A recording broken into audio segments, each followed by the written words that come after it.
Selamat pagi, saudara-saudara. Shalom. Saya percaya semua saudara di dalam keadaan yang baik karena Tuhan menyertai saudara, bukan?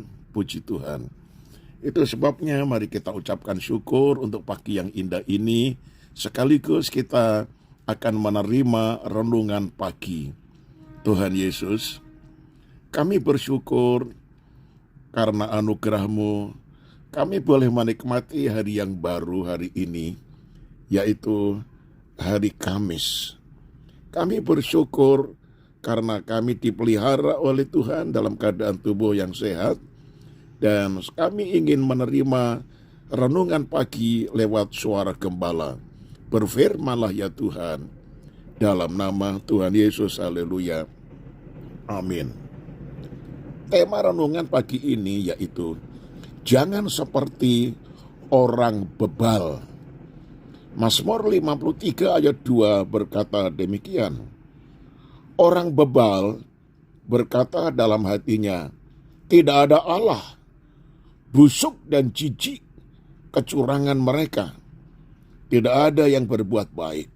Nah saudara, semua orang pasti akan merasa tersinggung dan marah besar jika mereka dikata-katai oleh orang lain dengan sebutan orang bodoh, apalagi disebut orang bebal.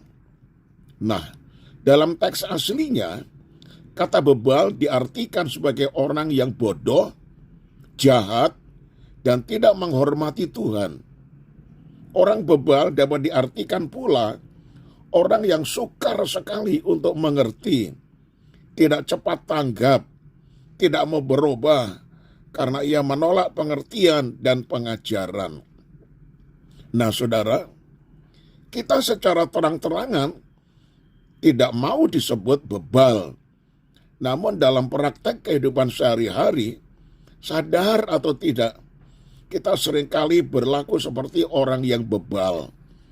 Penulis Amsal secara gamblang menggambarkan keberadaan orang bebal sebagai orang yang emosinya sangat labil, emosinya tak bisa dikendalikan, sehingga amarahnya mudah sekali meledak-ledak, orang yang hanya ingin didengar oleh orang lain karena merasa diri paling benar, orang yang suka sekali mencela, menghina, menghakimi, mencemooh orang lain, orang yang selalu berbantah-bantahan, artinya suka sekali mencari keributan, hanya karena ingin menunjukkan kehebatan atau kemampuannya. Orang yang suka sekali memfitnah atau mencari-cari kesalahan orang lain. Nah saudara, jelas sekali menunjukkan bahwa orang bebal adalah orang yang tidak takut akan Tuhan, tidak menganggap Tuhan itu ada. Beruntungkah orang yang berlaku demikian? Firman Tuhan memastikan bahwa hidup mereka tidak luput dari hukuman. Dan yang lebih mengerikan lagi adalah mereka akan mengalami penolakan dari Tuhan. Amsal 18 ayat 7 dikatakan, orang bebal dibinasakan oleh mulutnya, bibirnya adalah jerat bagi nyawanya. Nah saudara, menjalani hidup di masa seperti ini tidaklah mudah. Karena itu Rasul Paulus menasihati, perhatikanlah dengan seksama bagaimana kamu hidup. Janganlah seperti orang bebal, tetapi seperti orang arif. Dan pergunakanlah waktu yang ada, karena hari-hari ini adalah jahat. Efesus 5 ayat 15 dan 16. Saudara, mungkin kita sedang mengalami pergumulan hidup yang berat karena perlakuan yang tidak adil atau kejahatan yang diperbuat orang-orang di sekitar yang tidak mengenal Tuhan. Jangan takut dan putus asa, saudara, karena ada waktunya di mana Tuhan akan menegakkan keadilannya. Saya tutup dengan kalimat ini, jangan sekali-kali berlaku bebal, karena orang bebal tidak luput dari penghukuman. Amin. Mari kita satu di dalam doa. Tuhan, Engkau yang melihat keadaan diri kami sedalam-dalamnya. Memang kami berkata bahwa kami ini bukan orang bebal, bukan orang bodoh, tetapi tanpa kami sadari, ketika kami menghadapi masalah, maka emosi kami, kedagingan kami, serta-merta meledak-ledak, penuh dengan emosi kemarahan, menyalahkan orang lain, maki-maki orang lain, dan sebagainya, dan sebagainya. Disitulah kami sudah berlaku seperti orang bebal. Itu sebabnya ya Tuhan, ampunilah kami. Kami tidak mampu merubah keadaan diri kami hanya berdasar kekuatan kami.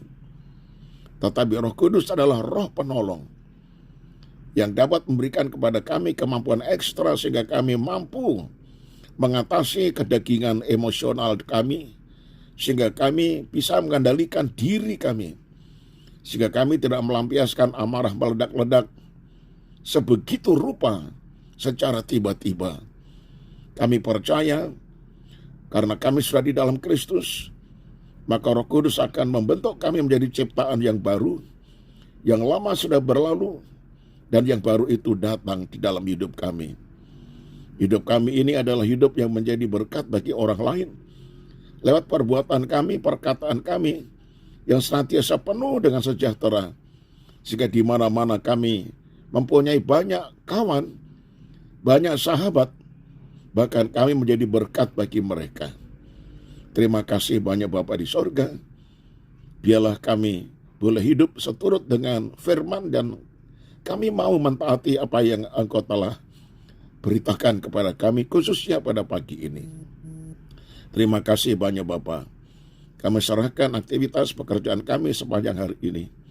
Tuhan akan menolong kami, sehingga kami boleh melakukan yang terbaik, hasil semaksimal mungkin. Anak-anak kami semuanya, keluarga kami, jaga lindungi, pelihara, dan berkati mereka semuanya.